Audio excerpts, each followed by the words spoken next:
Impeachment hearings kicked off Wednesday with testimony by the State Department official George Kent and U.S. Ambassador to Ukraine William Taylor. But before testimony even began, both Democrats and Republicans made their cases to the American people.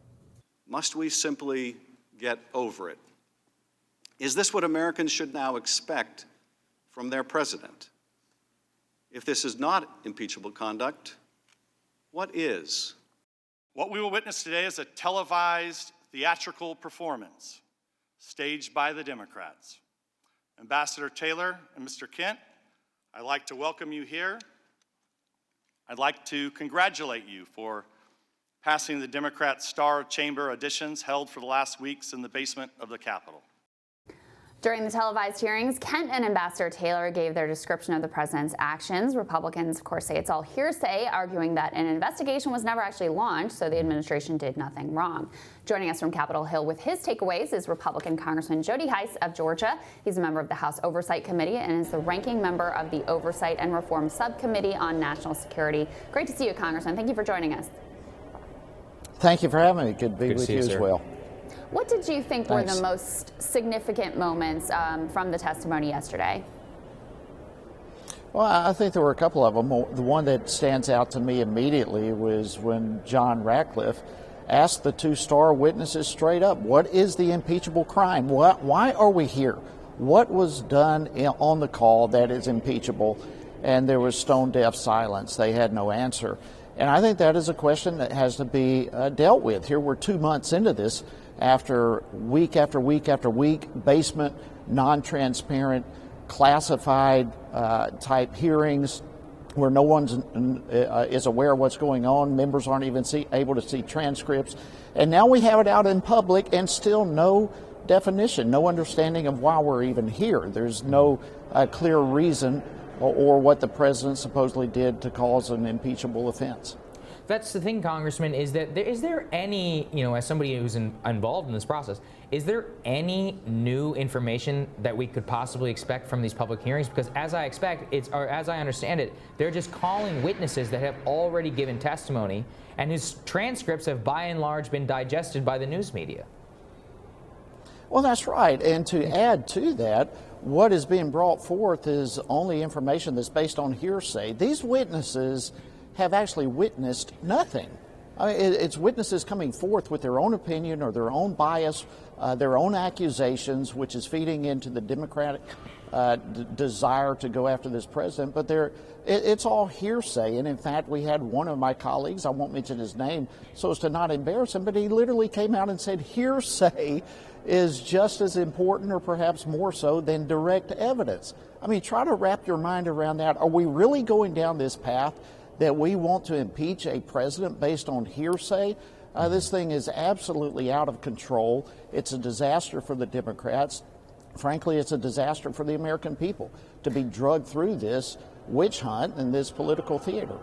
Congressman, I think that's a fair point on hearsay. So why not get the direct players to testify? Mick Mulvaney, Rick Perry, Rudy Giuliani, the president himself, so that if there's nothing to see here, they can go on the record and he can clear his name. Well, why don't we go down that path? The fact is, if we want to talk about the president, he has, in essence, testified. He has released without any forcing to do so. He has voluntarily released the transcript.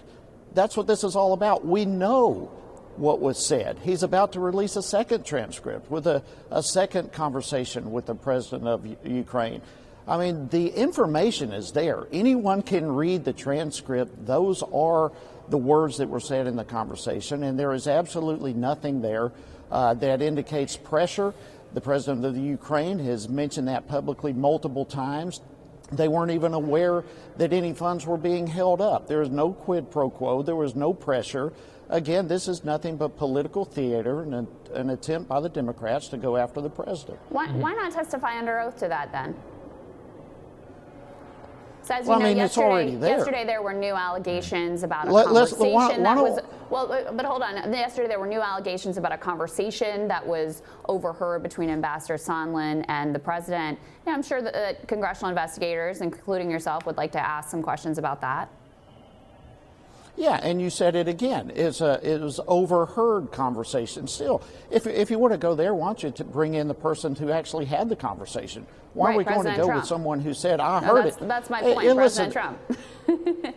No, the one who was talking with the president. Why don't we bring them? The president is cooperating with this, and again, it's just a continuation of hearsay. Why don't we bring in the whistleblower?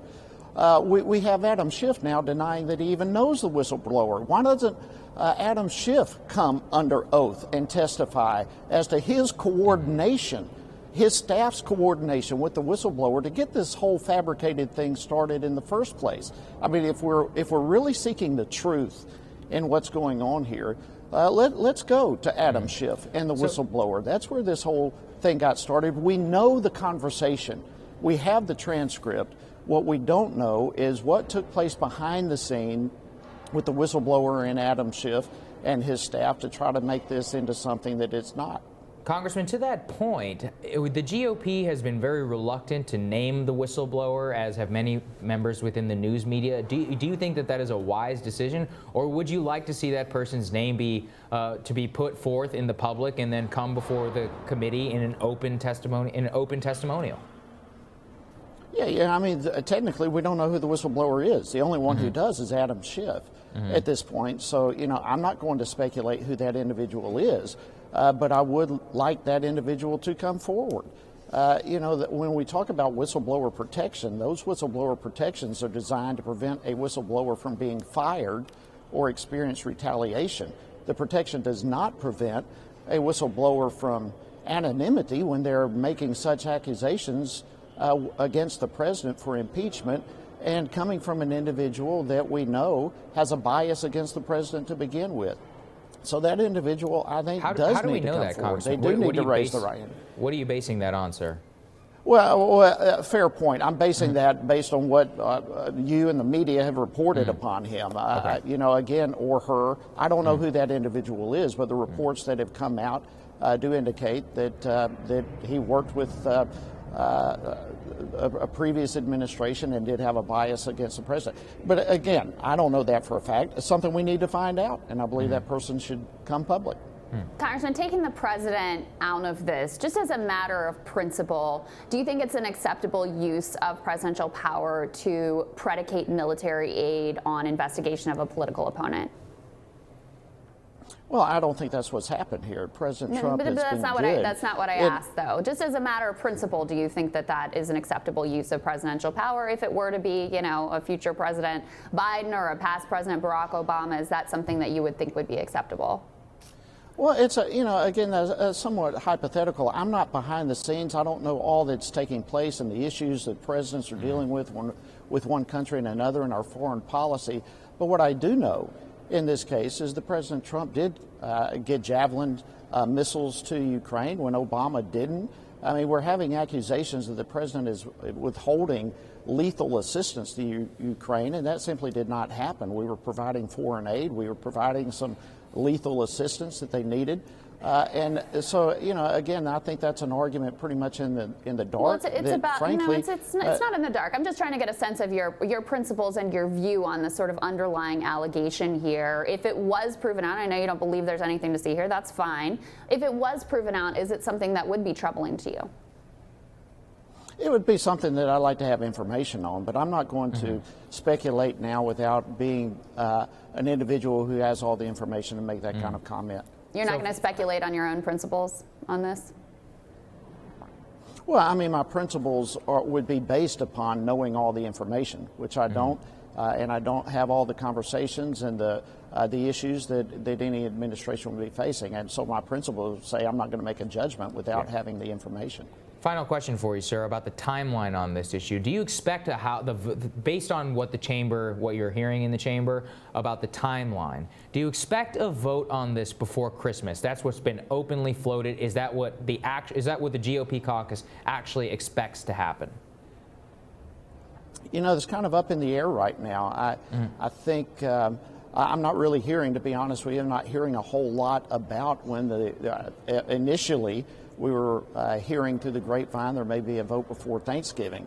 Now, I don't think that's going to happen. I believe this is turning south in a lot of ways for the Democrats. So I honestly have no idea, and I'm not hearing anything of when a vote may take place at this point. Yeah. Well, thank you so much for joining us, sir. Congressman. I appreciate Really it. appreciate it. Always good to be with you. Thank you. Absolutely, sir. Next on Rising, if you found yourself wondering who Wayne Messam is or how exactly the Iowa caucuses work, our next segment is for you. Authors Ryan Clancy and Margaret White's new book, Wants to Be Your Ultimate Guide to the 2020 Election. They're going to tell us more. That's next.